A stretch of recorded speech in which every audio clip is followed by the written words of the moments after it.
This is going to be a Q&A pre-recorded. I had planned to schedule one for 9:30 this morning, but I'm not that competent yet, apparently, at scheduling, and I don't think it showed up on anybody's feed. So I'm just going to do something pre-recorded where I look at some of the questions that have come over the comments over the last few weeks, and I'm going to address a few of them. And it's basically the same thing as live, only it's not live. Okay, I'm going to start with one. If I do this regularly, which I aim to do like once every 2 weeks, I'm going to start with one that will be kind of like the troll letter of the week, or the comment that is the most of an attack. And this one's a beautiful hybrid, because I agree with this guy's point to some extent, though I also need to point out what it's got in common with troll letters. Okay, so this is someone who says, this is pop psychology trash. He is demonizing Trump supporters, just adding to hate and division. Democrats aren't evil and neither are Republicans. We are our Americans. Focus on issues and don't listen to brainwashing that turns us on each other. Okay. I love the sentiment. Why can't we all be nice on the count of 3? This guy clearly thinks that he's among the people who are trying to bring peace in a time of discord. He also is doing a move that is kind of a central theme in this whole new series I'm working on irony, which is he hates the haters, which proves he doesn't hate. Okay, so he starts out with a sweeping condemnation. This is pop psychology trash. And then he makes the term demonizing. He demonizes anybody who demonizes. You see how you get into these interesting contradictions. That we're tripped up on our own hypocrisy unless we come up with a way to land on the hypocrisy that serves us best. And that's what trolls will tend to do. That is, they'll point out the flaws in others. I get lots of letters that say, you're hateful, you should support Trump. So it's a different kind of letter from that, but it's got the same thing about it, you should support Trump. What that is the hypocrisy that only pays attention to what's wrong with the opposition, conveniently enough. Okay, but he's bringing up a really important point. But first, let me catch something. Democrats aren't evil, and neither are Republicans. We are, I think he probably meant all Americans.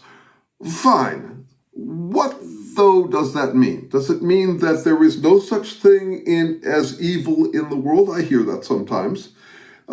People will say, well, everybody's an asshole, or nobody's an asshole. Either of those would be convenient. What? We're not evil because we're Americans? I'm attentive to Nazi sympathizers, but I'm also very curious about Nazi empathizers. This guy is he edges too close to Nazi empathizing, which is, we should all be nice, nobody's bad. The very convenient way to feel heroic and feel positive about yourself, to talk like that. Focus on issues, don't listen to the brainwashing that turns us on each other. Okay, this is a really interesting problem for a psychoproctologist like me. There is this whole school of thought that says we are not our behaviors. We should focus on the behaviors and not on the authors of the behaviors. Blame the sin, not the sinner. I appreciate that message. So I think there are lots of times to say, you're doing something jerkish, or you're being a jerk, which is different from saying you are a jerk. Now, at the extreme, you get these people who say never name call. And I think that one's just plain silly. The assumption is if you name call, you dehumanize or demonize someone here. Well, first of all, obviously we need to name call sometimes. We call a criminal. Do we forget that they're human? No. We also call someone a lovely person. That's actually name calling in the positive. People don't seem to have a problem with it. What is it about name calling? There's a sense that it's immoral, which I don't subscribe to. I think it's very moral to call Hitler a criminal or a genocidal maniac. I think it would be immoral not to. And so if there are exceptions like that, then I have to deal with the question of when do you attribute a pattern of behavior to the author of that pattern of behavior. And I think there are times to do that. Even if I said, this guy's a reliably lovely person, I'm pointing to a tendency, a habit, and we have to do that for each other. We have to warn each other about each other's reputation. It's almost like a denial of reputation. Don't ever talk about someone's reputation. Talk about their individual behaviors. So this is all stuff that the guy doesn't want to deal with, whoever is who wrote this note to me here. He's got it all figured out. If we're just nice to each other, if we just focus on the issues, if we just be rational, and if we don't demonize ever, even the demons, or at least not the American demons, then we should be fine. I'm not satisfied with that. I think that we have to call some people assholes. And I have a paradox that I deal with around this. One side of this paradox supports what he says. There are two kinds of people, those who do and those who don't recognize that we are all the same. I'm both. I really am both. I'm trying to pay attention to the way that when pointing out someone's virtue signaling and virtue signaling, that's the heart of the series I'm doing now on irony, is that we are up against this challenge. And I have a wonderful guy got in touch with me as a result of these videos, trying to figure out how to deal with his colleagues at work and his best friend who've all gone Trumpists. And he keeps on wanting to bite his tongue because he doesn't want to virtue signal at these virtue signalers. I find that kind of an unescapable challenge in my work. And it's why I'm ironic. It's why I have to continue to remind myself and others that of my grandstanding, the issues around my own grandstanding, my own heroic attacks on herobotics. I don't become impotent in the process. I still can generate my conviction and assertions, but I have to do it with a kind of a light, self-effacing dusting over the whole thing, or else I'm just taking it up a level. This guy recognizes that it just escalates if we keep on attacking each other's character. He doesn't recognize, at least in this note, he doesn't recognize that that's exactly what he's doing. That this kind of grandstanding and demonizing is beneath him, right? So that I find fascinating. I just find it fascinating. And I hope you're interested in thinking with me about how to handle this tendency for us to just up-level above each other and then to say, well, we should all just be equals and just concentrate on the issues, which nobody's going to do. For the reasons that are expressed in that second video on irony, which may really feel like a sidebar, that whole thing, or actually, sorry, the third one, the one which I'm talking about what it's like to be a human and how we will tend to grandstand. We have to make room for the grandstanding we're inclined to do. So anyway, I'm going to go into another letter. Nice, but answer me this. How does Trump and his minions seem to always be 1 or 2 steps ahead of the Democratic Party? But mostly, why is he allowed to continue? The longer he lingers, the weaker the Democratic Party appears, and the more he can convince those on the fence to see things his way. Hell, sometimes I think he can sway me on some matters. This is not good at all. Lovely letter, lovely letter. So, why? Why does this work? Imagine a society that only had knives, and someone came along with machine guns. You would wonder why, what it is about them that continues to overpower until you figure out what they're doing. Now, I share this fellow's frustration, this person's frustrations. I think that which doesn't kill the Trump party makes it stronger. So I've been very troubled by the ways in which we engage and then disengage. There was a taste of it today when they postponed yet again the sentencing on the fraud trial, the 40-something felonies until after the election. They had postponed it from a time in, I think it was going to be in July, and then it got postponed to September 10th and then to today. Every one of those is a victory for them. It makes them stronger.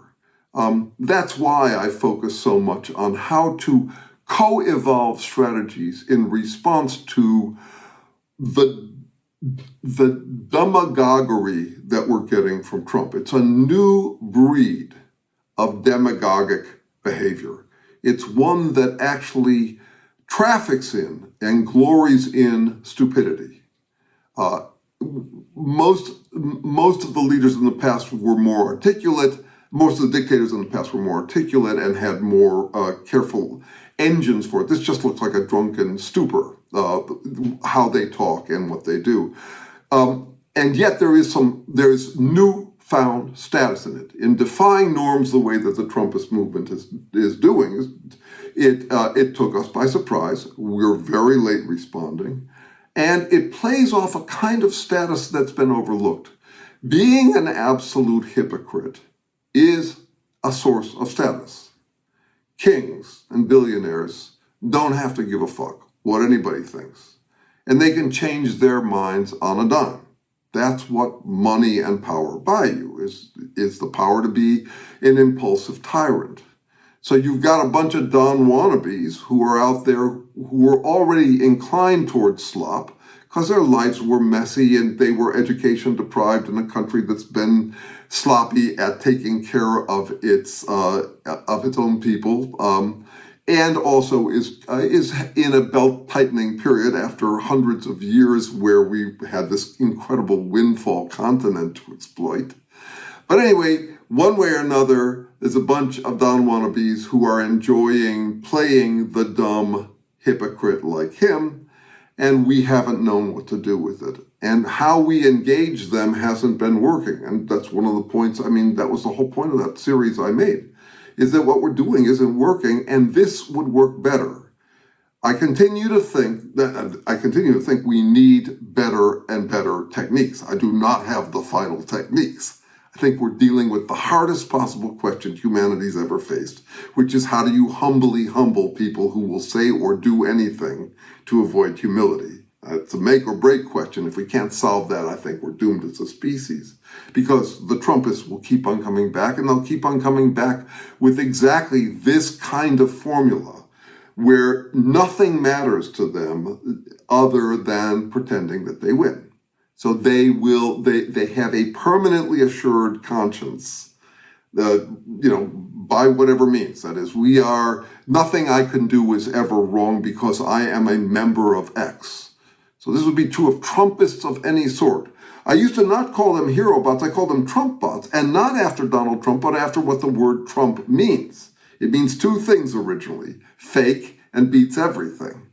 So this is the wild card, trump card formula that will be discovered again and again by different cults using different lifestyle brand ornamentation. It doesn't matter that Trump claims he's a right-winger or conservative or Christian. It's exactly the same wild card, trump card formula that was used by Hitler or Stalin or anybody, Maduro. It's the same damn thing, and we keep on getting distracted by the lifestyle ornamentation of it. It's plumage.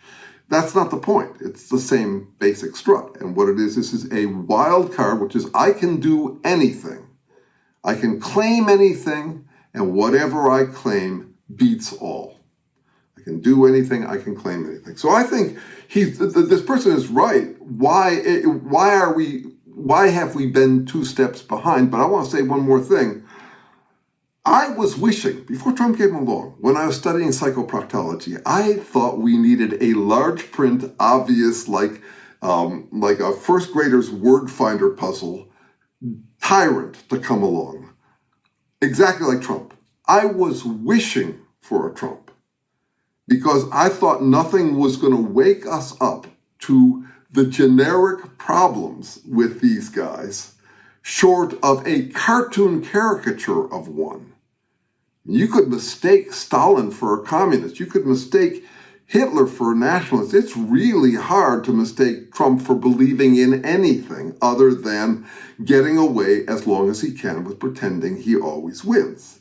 Now, you and I are shocked by how many people are impressed by that message. But on the other hand, you can kind of see why. winning feels really good, or feeling like a winner feels way better than feeling like a loser. Everything else is secondary. What do you care about what you win? If you feel like a winner, that's just much more immediate and more direct. So I'll be really interested to see if his numbers decline. For example, if he loses in November, how many people are really just hanging on because it feels like they're part of an eternal win? How many people will be shed from the movement when they start to see, no, actually, this is a bad bet for a place to get that fix of feeling like we are ideal? Okay. What do I do if I am the narcissist? It's a short question. I'm not sure what to make of it, other than if you wonder if you are the narcissist, two things to do. First of all, recognize that most narcissists don't wonder if they are narcissists, or they have a tendency to turn any negative positive when they're wearing it. So they might say, yeah, damn straight, I'm a narcissist. The other thing you can do with it is to recognize, this would be my suggestion anyway, that you are a narcissist. I'm a narcissist. I think we all have that tendency for very understandable reasons. That was the point of this third part in this series I'm doing on irony right now, which is when you think about what it means to be a human being, it would include a fair degree of self-reassuring narcissism. You'd kind of have to have an ideal self as your comfort zone to go back to. You know, remembering times when you felt accomplished, making up times when you felt accomplished, watching movies and identifying with people who are accomplished, counting on praise, hoping for praise, fishing for praise.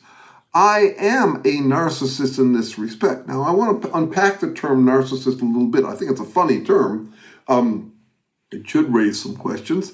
Narcissists can't stop looking at themselves, right? That's the thing about narcissists. You've named after a guy who looked at himself until he drowned. He looked at himself in the water until he drowned. Okay, the last thing you can get a narcissist to do is to look at themselves. Will you look at yourself, you narcissist? Instead, what they're doing, what we're doing in our narcissistic moments, is we're focusing on an idealized version of ourselves. I'll give you an idea of of a purely conventional, innocent, ridiculous, narcissistic thought that I have from time to time.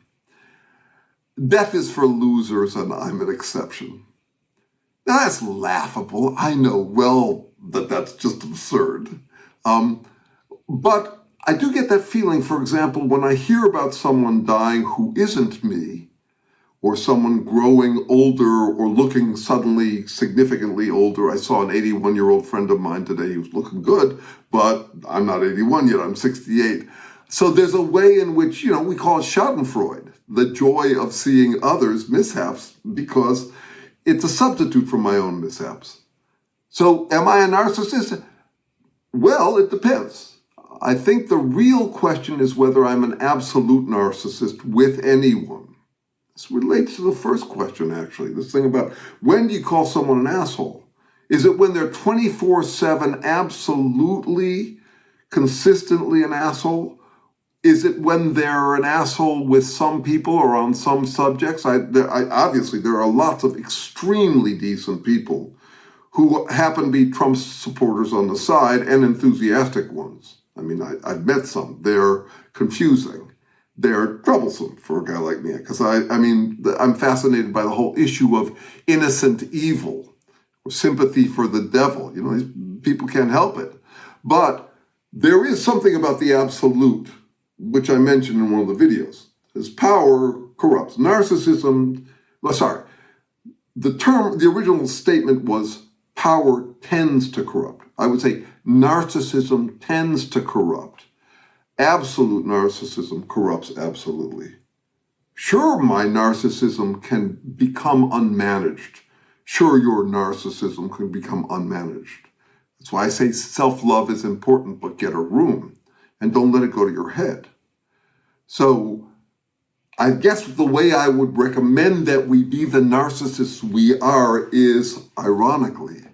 Because, for example, I can say wholeheartedly that death is for losers and I'm an exception, and know that it's complete bullshit, and laugh at myself for thinking it. If you go onto YouTube, you'll find a song I wrote a few years ago that is teasing about exactly this. It's a song called I'm Sure Gonna Miss Me When I'm Gone. And I love it. I mean, it's lugubrious and all of that, but it's making the point over and over how absurd it is to contemplate our own deaths, because nothing feels more important or permanent than ourselves and that about which we care. You know, for example, our family or our lover or something like that. But clearly we are self-important to ourselves. I mean, and I'm just done denying it and think the question isn't whether you're narcissistic, but how you handle it. Like Stevie Wonder says, everybody's got a thing, but some don't know how to handle it.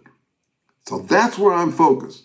That's where irony lies, in this ability to be serious and laugh at your own seriousness and still be serious. It's basically the banana peel phenomenon. Life is tragicomic, white knuckle ride slapstick. You could slip on a banana and it could either be funny or you could die and lose everything that matters to you. That's just what life really is. And I can say that from origins of life research. That is, the struggle for existence is not a guaranteed thing for any organism. You can make right moves that turn out ironically wrong, and wrong moves that ironically turn out right. That doesn't mean that life is a crapshoot. We make better or worse guesses. It doesn't mean that we should be mealy-mouthed because no one knows anything, what I call the doctrine of foregone inconclusion. Hey, nobody knows anything.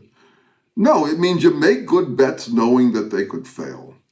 And they could fail in ways that from some perspectives would look slapstick funny, and from others just plain tragic. Okay, let's see what else I've got. I love this question. Are you seriously asking who's wrong? So this is from a Kamala Harris supporter, I'm guessing. He didn't specify, she didn't specify.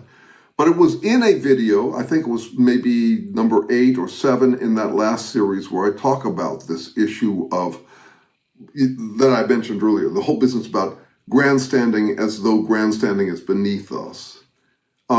So I'm exploring that in this video, and he asks, are you seriously asking who's wrong? Well, it's a rhetorical question.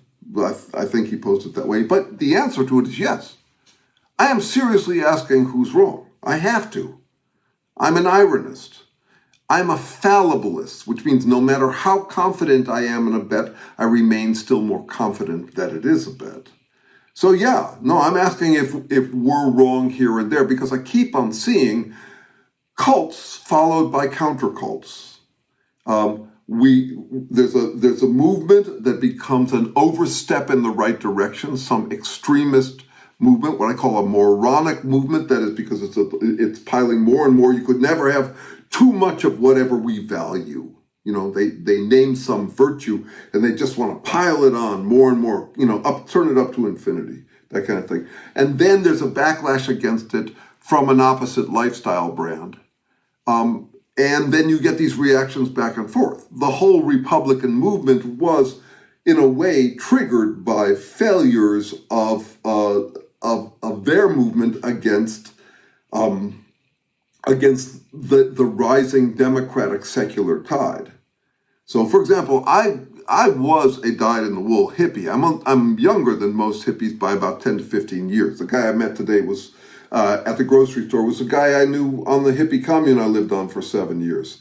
But so I know that world, and I know its excesses. I know the ways in which I feel in retrospect that I was naive, and that in a way I helped invite this backlash. Now I think this backlash was inevitable anyway, but boy was I unprepared for it. I really thought, like this first guy did, that if we all just sang Kumbaya and focused on practicalities, if we all dropped our egos and deluding passions on the count of 3, then the world would run around smoothly. I felt exceptional. I felt unique for deciding that war is bad and love is good, and I felt like a genius for thinking that, and like I was somehow exceptional and that we should let our guards down and be nice to each other, and then other people will definitely reciprocate. I've still got friends who talk like that. They drive me crazy. I break out in a rash around that stuff by now. I had an overdose. I've been overexposed to that kind of what I call smarmy dharma. No, at this point, I'm a liberal conservative. I believe that we all are. We just don't, we'll grandstand about being one or the other, but we're all trying to figure out what to keep the same and what to change, what to tighten, what to loosen. We have different opinions about that. We have lots to fight about, but no, I don't believe that loosening everything necessarily works. And I think that some of the kind of punk movement, let your freak flag fly stuff that we did thinking that it was unique to our lifestyle brand, when actually we didn't foresee that Donald Trump is basically the Sid Vicious of the right, you know? So yes, it's great to be iconoclastic and break things and disrupt, but no, it's also terrible. You got to figure out what to break, what to keep the same, what to preserve, that sort of thing. Okay. I'm not moving responsibility away from people by asking what biological factors contribute to narcissistic or racist behavior, but there must be biological factors in addition to environmental. If there are, we can best address the scourges we see in ourselves and our societies. I'm going to say just a little bit about this. Nature, nurture, it's kind of a false dichotomy, I would argue, but that's a longer conversation. Yes, of course there are biological factors. One of the speculations, remember, a lot of my ideas are grounded in these conversations, thousands of hours of conversation with my former professor, who then became my research colleague and friend. So we've been collaborating for 30 years. He was at Harvard. He was a neuroscientist there when I met him. He's now emeritus from Berkeley. Just this summer, he retired from Berkeley, where he was a neuroscientist, biological anthropologist, and biologist. And we do speculate about whether there would be any kind of biochemical treatments that could be provided, something like Soma from Brave New World, that could help chill us the fuck out, without doing more damage than it's worth. We're speculating. We're not creating designer drugs. It's none of that. We're speculating about whether there would be anything to do that, to do in order to pull that off. Because he's right about a problem, which is, and this actually relates to the next point. Here, I'm gonna tie in the next note. How about we just keep things simple for all to understand? After all, if you can't explain it simply, you don't understand it fully. How about we do this? Get those out of power who just want power for power's sake.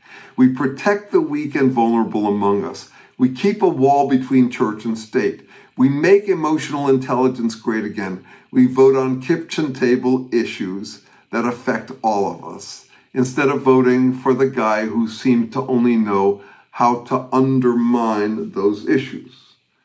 The reason I bring this up is that there's a fundamental paradox that does relate to this thing about environment and biology. I read tons of books, almost all by audio these days. I speed listen to books, like a book a week, and have been doing that for years.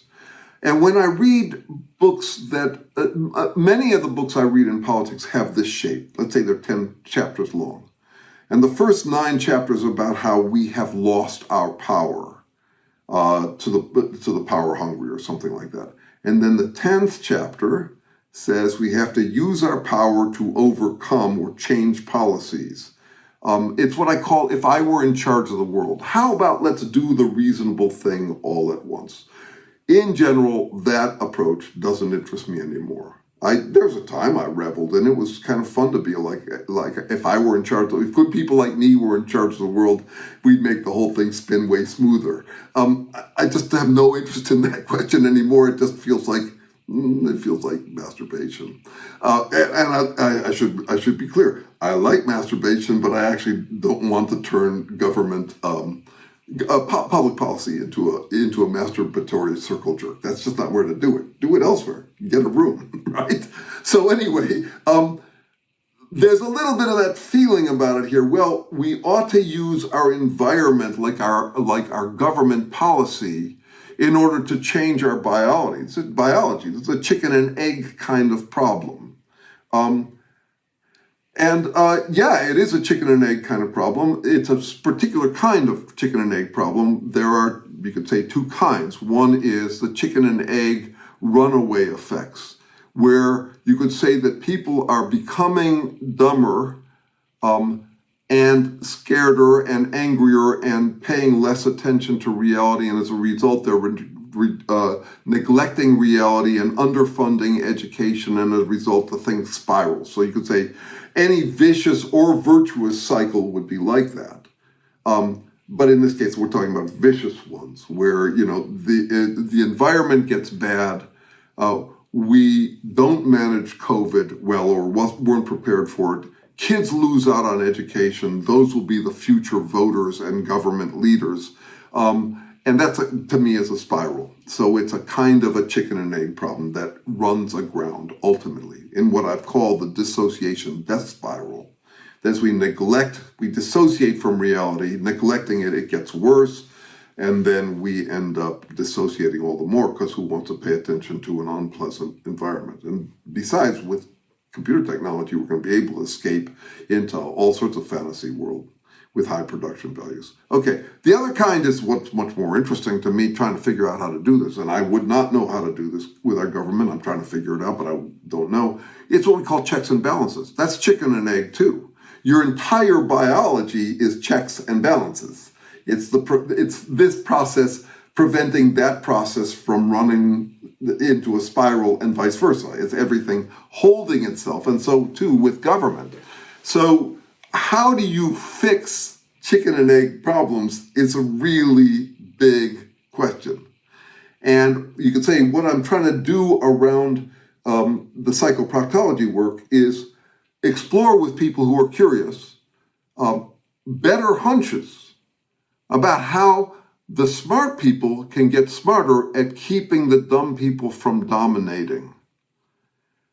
Because it's going to be a real problem if we can't keep the dumb people from dominating. If we can't prevent demagogues and demagogue cults like Trump's, on the left, on the right, spiritual, religious, none of that matters. It's not about that. It's the formula. It's the spiral.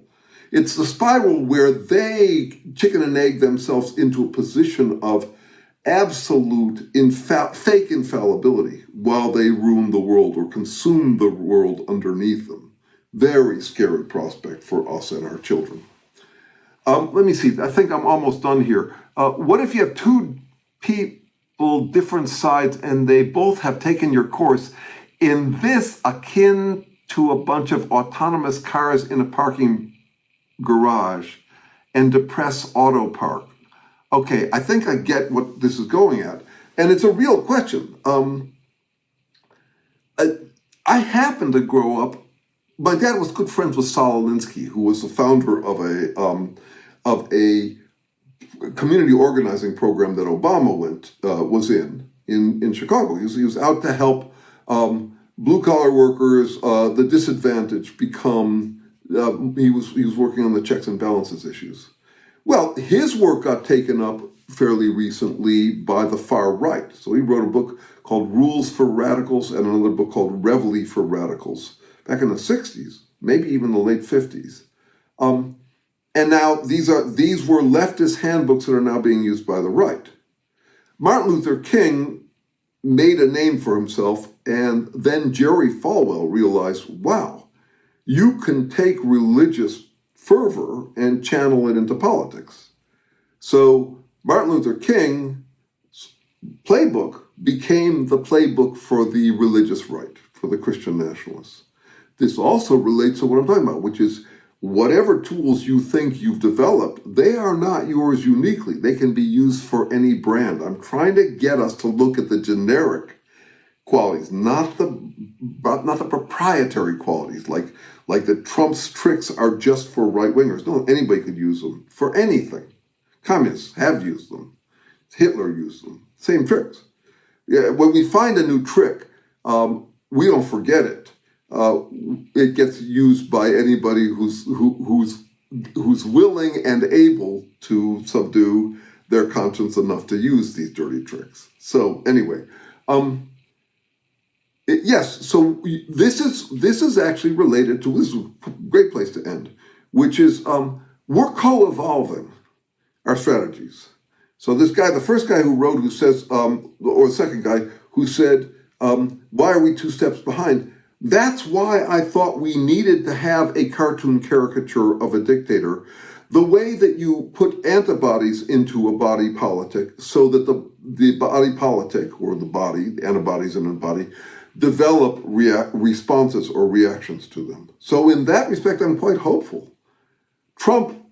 If Trump goes down, he will be the best thing that ever happened for the United States. That is, if he doesn't destroy the United States first, if he sobers us up and helps inoculate us against the temptation, if more people can become psychoproctologists, studying how to humbly humble these people who will say or do anything, figuring out better ways to do it, getting them earlier on. I heard from a friend this morning in Russia. I was there a few years ago doing academic lecturing, and made a friend there, and he's just living in total misery. Nobody can talk about anything. People shy away from any real conversation. The newspaper's only full of, who was braver in killing off more Ukrainians. It's gone back to Stalinist style leadership. And the question becomes, how do you nip these guys in the bud before it's too late? Because what they do, once again, the spiral thing, is that they use any power they get to rig the rules so they get more power.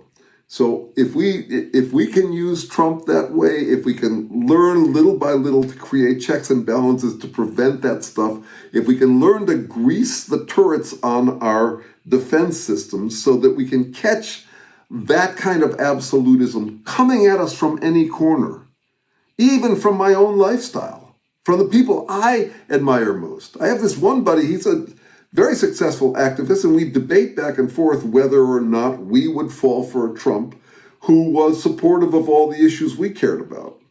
Now, he said he would, and my only dodge is, no, I wouldn't, because no, Trump doesn't care about those issues. What you're really asking is, would you fall for someone pandering as if he gives a shit about your issues? And I would say no. This other friend says yes, he would. He would, because we need progress on things like climate change so badly that if we could get a dictator, he'd go for it. Maybe I would too. I don't know. This may be where I'll close off here, just by saying, I'm not done. These aren't last words. I don't know. I've got live questions, and they're not just live questions about how to get more people to think like me. I have live questions that I want to wonder about with people. I'm glad that you have shown interest in this work. It's not my work. It's our work. We got real questions to deal with. That's what we're doing here. So please keep the questions coming, and let's think together about how to think it up a notch. Because the stuff I've come up with, like for example, I dedicate my psychoproctology book to future fallibilists, future psychoproctologists like me, who will do a better job than I have. It's almost like how we are about the environmental issues that we're dealing with. Yeah, we're behind. But on the other hand, we're only now addressing some of the climate crisis kind of issues. I feel like we're only now addressing the problem of the generic asshole that causes havoc in the home life, in the public life. We need to get a handle on the narcissism that lives in all of us and how to manage it effectively. That's what I'm playing with here. It's very serious play, but I hope you'll keep playing with me here, and I hope we can think it up some more. By the way, please send me any more questions you got. Send me suggestions of things you'd like to see videos on. I may have some. I have a bunch of videos I've made that don't have much audience. I'll probably republish them at some point. Do something to get them in front of eyes. But anyway, No, I've been at this work for a long time and had a piddling response. I'm delighted that I've got a bit more response these days. Let's hang, let's wonder together. Thank you. Okay, I'll see you in a couple of weeks. I'll do another Q&A, and this one will be live because I'll have figured out how to do it right. Okay, bye-bye.